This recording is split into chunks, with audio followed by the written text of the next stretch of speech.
370 के लिए संवैधानिक सुधार की जरूरत है या नहीं है? स्वपन दास जी, नहीं है। अगर सभापति महोदय कहते हैं तो मैं पूरा कॉन्स्टिट्यूशनल पोजीशन भी सदन के सामने रखने के लिए तैयार हूं, मगर ये नहीं है। उन्होंने कहा कि कब तक ये यूटी रहेगा।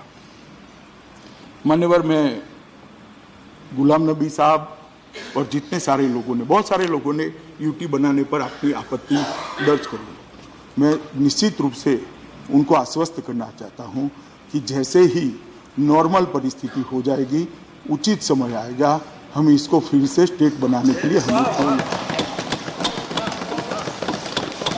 और मैं आज इस सदन से के माध्यम से जम्मू कश्मीर की जनता को भी कहना चाहता हूं, जम्मू कश्मीर भारत का मुकुटमणि है और इसमें हमें कोई मतभेद, कोई भी, जब भी उचित समय आएगा।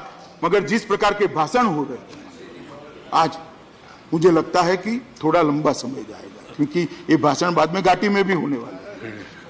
अगर स्थिति नॉर्मल होती है तो हमें कोई ज्यादा इसको लंबा करने में कोई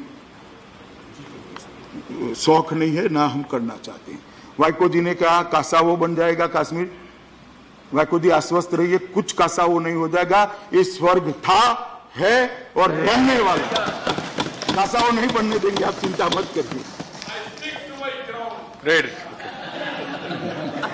आपको वही करना है। शिवा ने कहा, श्रीमान शिवा ने कहा कि भाई ये बाकी सारे राज्यों के अंदर भी ये रूट आप लेंगे। मैं माननीय सदस्य शिवाजी को और सारे सदन को आश्वस्त करना चाहता हूं, बाकी कोई राज्य में 370 नहीं है, इस प्रकार की विशिष्ट परिस्थिति भी नहीं है। ढेर सारे विभाजन आजादी के बाद हुए हैं, हमने भी करे।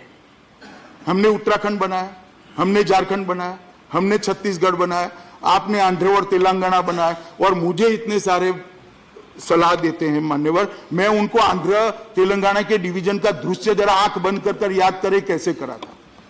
मैं तो सिर्फ उस दिन बिल, आज बिल लाया और आज पारित करने का आग्रह किया। आपने आपके विशेषाधिकार का उपयोग करके मुझे अनुमति दे दी, कृपा हो गई आपकी, तो मैं बिल पास कर रहा हूं। आपने तो सार्जेंट से उठाकर सबको बाहर डाला, दरवाजे बंद करे, टीवी बंद करा और उसके बाद में आंध्र और तेलंगाना बनाया था, जो आज में नहीं। तो हमें मत समझाइए कि किस तरह से होता है। मान्यवर गुलाम नबी आजाद साहब ने कहा कि हजारों विधवा हुई हैं कश्मीर की 370 को बचाने के लिए। 370 को बचाने के लिए या कश्मीर को बचाने के लिए कम विधवा हुए गुलाम नबी आजाद साहब। विधवाएं जरूर हुई हैं, 41,000 से ज्यादा लोग मारे गए हुई हैं, मगर 370 के कारण। और मैं स्पष्ट संदेश देना चाहता हूं घाटी के लोगों को, 70 साल तक 370 के साथ जिए। ये 370 के वादों को कांग्रेस सरकारों ने बार बार दोहराया, गुमराह किया। मैं कहता हूं हमें 5 साल दे दीजिए, हम कश्मीर को देश का सबसे ज्यादा विकसित राज्य बना दें। मैं कश्मीर घाटी के युवाओं को कहना चाहता हूं, भरोसा करिए नरेंद्र मोदी जी की सरकार पर, कुछ नहीं होने वाला। ये बरकरार रहे हैं, गुमराह कर रहे हैं, जो आपको अपनी पॉलिटिक्स के लिए कर रहे हैं, उनकी मत सुनिए। मैं कहना चाहता हूं आपके माध्यम से मान्यवर कश्मीर के युवाओं को कि एक 5 साल के अंदर कश्मीर के अंदर परिवर्तन आएगा, तब जाकर आपको मालूम पड़ेगा कि 70 साल जो चीज को लेकर निकले वो चीज ही ठीक नहीं, तब जाकर मालूम पड़ेगा। मान्यवर, बाद में फाइनल सॉल्यूशन के बारे में टिप्पणियां की, मगर मैं मानता हूं मान्यवर, मैं फिर से रिपीट करना चाहता हूं, एक सदस्य ने कहा था कि ये कश्मीर समस्या का फाइनल सॉल्यूशन है।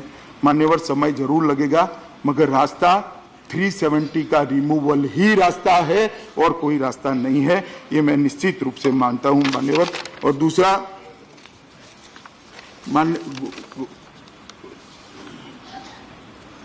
चिदम्बरम जी ने सवाल किया कि 370 का उपयोग 370 के सुधार के लिए कैसे कर सकते हैं।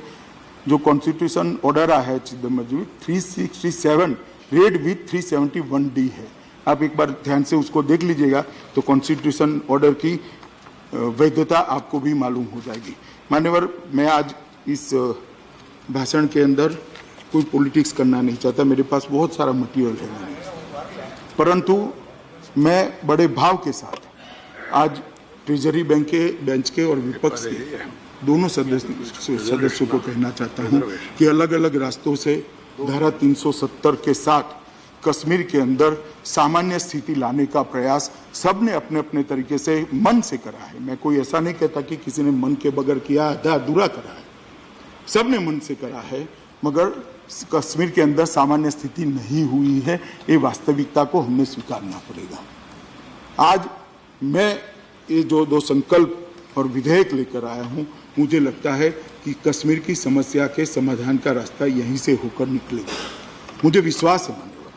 तो मैं सभी को कहता हूं कि हम सब वोट बैंक की राजनीति से ऊपर उठ जाएं, हम सब वोट बैंक की राजनीति से ऊपर उठ जाए और कश्मीर को नॉर्मल होने के लिए सरकार की भी सहायता करे, कश्मीर के युवाओं को भी सहायता करे और कश्मीर के लिए जो अच्छा सोचते हैं वो सब लोग एकत्रित आकर ये धारा 370 हटाने का जो कदम हुआ है वो कदम को हम लेकर जाएं कश्मीर की जनता के बीच में, और ये सदन यूनाइटेड होकर, सदन की काफी सारी पार्टियां, आमतौर पर हमारे साथ मान्यवर जो पार्टियां नहीं रहती हैं, ऐसी पार्टियों ने भी आज समर्थन में भाषण करे।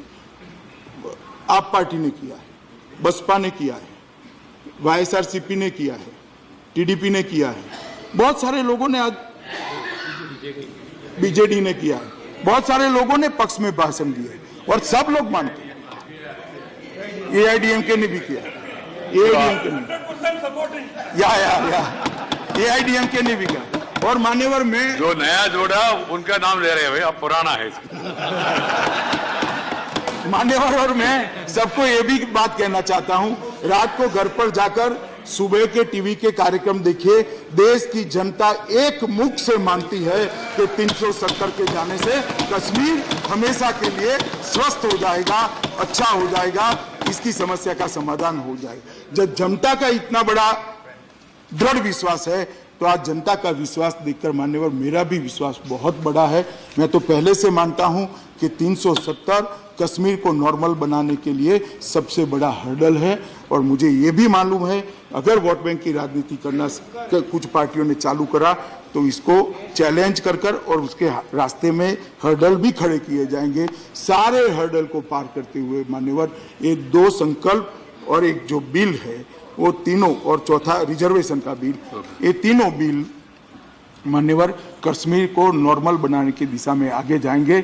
और मुझे भरोसा है कि कुछ ही दिनों में हम हंसता डोलता खेलता कश्मीर देखेंगे, और ये जो बम धमाके, गोलियां, बंदूकें और आतंकवाद जो वहाँ दिख रहा है उसकी जगह हंसते खेलते बच्चे स्कूल के अंदर जाएंगे, बूढ़ों का इलाज भी होता होगा, युवाओं को रोजगारी भी मिलती होगी, और दाल लेक के अंदर कोई भी नागरिक किसी भी प्रकार के डर के बगैर आराम से अपने परिवार के साथ जा पाएगा। ऐसे कश्मीर की हम रचना करेंगे। तो मैं सभी को निवेदन करना चाहता हूं कि कृपया इस दोनों संकल्पों का और बिल का दोनों आप समर्थन करिए और एक अच्छा मैसेज कश्मीर के अंदर हम डालिए। इतनी करबद्ध विनंती कर मैं मेरी बात को समाप्त करता हूं।